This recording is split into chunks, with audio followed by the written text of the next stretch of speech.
like to actually pivot off that question in terms of your last statement. One of the themes that we have on our show, this is Revolution Podcast, is called the 50-year counter revolution. The basic premise of that theme is that since the rise of Nixon in 68, the 50 plus year counter revolution is that the politics that we've seen in America and in the West generally has been a counter revolution against the New Deal civil rights coalition, moving further and further in a reactionary right wing direction bipartisanly. Bipartisanly.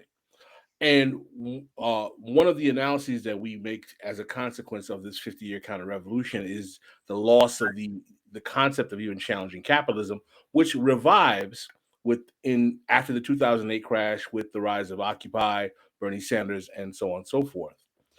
Do you think that the contemporary manifestation of what those call the left, some would argue that we don't have a left, we only have leftists, I've made that argument, You make that is argument. making some of the same mistakes of the new left in the 1960s, in that it is not rooting its politics in working class organization, and the class makeup of this contemporary manifestation of a left is really made up of faculty lounge, university pedigree adjacent individuals, downwardly mobile professorial types who, quite frankly, are not really rooted in a working class politics. And can we even make that argument about the new left in the 60s, in that posturing radicalism as opposed to mobilizing the working class as it was done in the 30s and 40s kind of led to its demobilization and the rise of Nixon hard hat riots, if you As will? I asked kind of earlier on, when you divorce the movement from its soul, what movement do you really have left? So there's a lot there, and you raised several, I think, really important points. The left, the radical left, let's call it the militants, the wobblies, the old CIO, the Communist Party, which was very important to the working class, kind of written out of American history, uh, was very powerful on the eve of World War One, and very effectively crushed by Woodrow Wilson, especially through the use of the Sedition Act and the Espionage Act. People forget that this was then turned immediately on the left, not on German spies. Emma Goldman was deported under it. Eugene V. Debs, the head of the Socialist Party, was imprisoned under it. And then in the 30s, again, there was a real class consciousness. Again, the Communist Party was very important in terms of organizing. And you're right to signal the 60s and it being different. I do think the 60s were important, but I think that severance from labor was fatal. So you had the AFL-CIO under figures like George Meany and Lane Kirkland supporting Nixon's war in Indochina and denouncing the hippies in the street. It was largely the working class and poor kids who were fighting the war in Vietnam. They couldn't get the college deferments. They didn't have the connections. 60,000 middle class, largely white kids fled to Canada, this kind of stuff. We have figures like Bill Clinton or George W. Bush all got deferments. Dick Cheney, they had ways to get out of it. And now I was just a boy in the 60s, but my father was active in the anti-war movement. He was a veteran from World War II, had fought in North Africa, and also in the civil rights movement. So I went to these events, and it was actually in 68, our house was a way station where yippies could crash on the floor on their way to Chicago. So this informed much of my childhood. So I think that the organizing, that's when Ralph Nader organized his very effective consumer movement. In fact, organized the first Earth Day, I think it was 1970. That's when you saw the rise of Black power movements, the American Indian movement, feminists, SDS, which was the largest anti-war organization in the country before the Weather Underground, all these figures like Bernadette Dorn destroyed it, in the same way that Huey Newton ultimately destroyed the Black Panther Party. These were important movements and empowering movements, and they certainly frightened the ruling elites, which is why in 1971 you got the famous Powell memo written by Lewis Powell, which was the blueprint for the corporate or business interests to fight back. That's where you get the phrase from the political scientist Samuel Huntington about America's quote unquote excess of democracy. The civil rights movement is interesting because uh, legally, the civil rights movement achieved integration of a black elite, figures like Barack Obama, for instance, into the power structure, but didn't address the underlying economic racism that kept the poor, which King, of course, understood there would never be equal rights without economic justice. And of course, he's killed in Memphis defending or marching with the garbage workers who were going out on strike. And that essentially, that's what my friend Glenn Ford used to call the Black Misleadership class. And let me just say, Black Agenda Report is one of the publications I admire and read. It was a species of colonialism. So this if you look, for instance, at the Congo, you saw the rise of the great revolutionary and resistance fighter Patrice Lumumba, who is then assassinated by the French and the CIA and replaced with Mobutu, who's of course black, but will do the bidding of multinationals and the European colonizers. Well, we have the same kind of species of internal colonization by a small black elite that was willing to sell out and serve the interests of imperialism and capitalism. Obama, I think, being the poster child for this, and we got caught up in this idea of identity politics. Well, we have a black or biracial president, but if you have a black or biracial president who serves the interests of the war industry and ExxonMobil and Goldman Sachs and oversees mass surveillance of the American public and expands the drone program and sides with the bankers who have just fleeced the country and trashed the global economy, then you're actually not making progress. I mean, having Clarence Thomas on the Supreme Court, who's a rabid right-wing member of the Federalist Society, although black, doesn't. And I think that even to this day, if you listen to the discourse, certainly within the corporate media, the fact that Buttigieg is gay or Hillary Clinton is a woman, these are irrelevant. They're utterly irrelevant. But it's become quite an effective mechanism to neutralize the left. And then I want to go to your point about who is the left. Well, you're right. The vocal left is sitting around faculty lounges or thinks Twitter is real. The real left is marching outside of Kruger's, although some of them may be Trump supporters.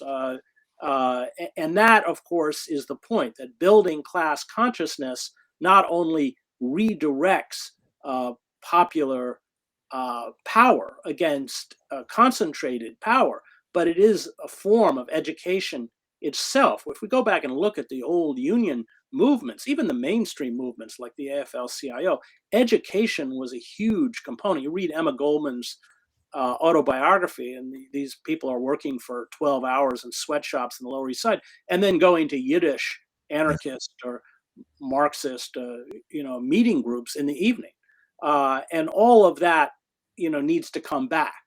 There needs to be a fusion with the working class and an understanding of how the system has gamed us. But would you agree that figure in the late 60s and 70s that you're describing, because we do, and we know, sorry, you're not familiar with the show, we should send you some links to the show, sorry about that, but we make these video essays for the show, so I have to go through a lot of old archival footage, and whenever I get archival footage from the 30s and 40s, and if I have to take like a labor movement, it's definitely a lot of people conspiring to strike, right? It's always labor conspiring to strike against management.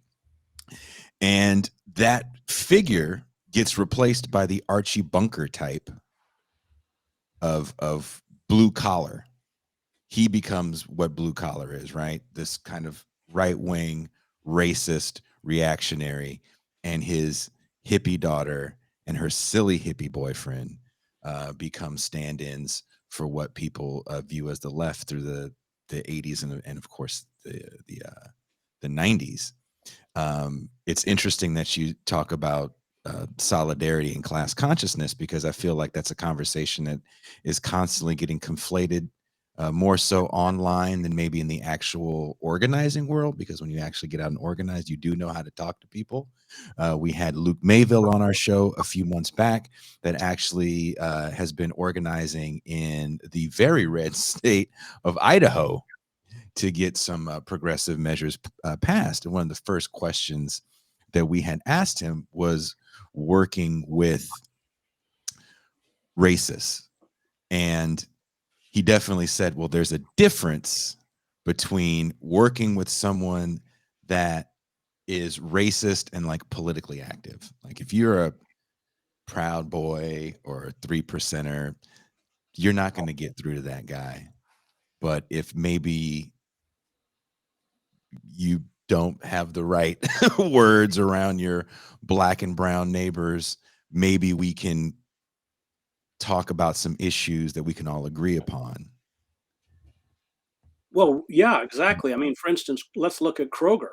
So you know, you now have a strike by Kroger employees, 8,000 unionized employees at King Supers. They went on strike in Colorado on January 12th.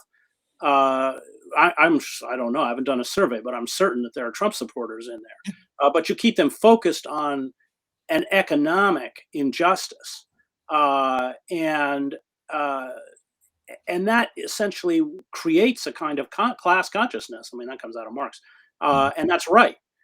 They suddenly begin to understand where the real configurations of power lie. They understand that their economic suffering is not caused by undocumented people or black people. Just statistically, of course, it's ridiculous, but you know, black people or brown people taking their jobs. There is in that organizing a kind of salutary force that mitigates against the caricatures that racists use. Mm-hmm. And I just want to be clear that the media loves to focus on the militias, which are not actually much of a threat. They're easily taken care of, probably by even a police SWAT team. The real threat comes from these contractors. I don't know what Blackwater's called now, Z or something. These figures like Eric Prince. And these people are a lot of them are recruited from the special forces. And I covered war for many years. Special force units are death squads. And they are closely allied with the Christian right. I mean, this is one of my critiques of Antifa and the Black Bloc. That they, not that I don't fear the rise of the fascist state, but they're kind of focused on the low-hanging fruit. We also have to remember that a huge percentage, or usually 90% of those who are in combat units are white, and that's where this Christian fascism Trump lies within the military, which also is very dangerous, and of course within law enforcement. So even the FBI has stopped sending out profiles of local right-wing extremists because they have so many ties to police agencies that information is almost always shared with those extremists, and sometimes, of course, they're the same people. So there are some very dark forces that are coalescing around us. But going after the Proud Boys or the 3%ers or the Yahoos who stormed the Capitol misses the point. When things get rough and there actually is some kind of real pushback, the state has the ability to employ some very nefarious and dark forces. When I was at Standing Rock, for instance, we were stopped. They were trying to block the roads, so took us almost a day to drive into Standing Rock. We had to drive all the way around from the north, but we would inevitably come to a checkpoint. These were guys obviously military trained, no name tags, carrying long-barreled weapons, wearing Kevlar vests, who did not identify themselves. They were all private contractors. And that is a very frightening kind of reconfiguration, and of course allied with law enforcement, but held completely unaccountable. Thank you for watching. Please don't forget to hit like and subscribe on your way out. You can catch the live stream of This Is Revolution every Tuesday through Thursday at 6 p.m. Pacific Time and Saturday, 9 a.m. Pacific Time. This is Revolution.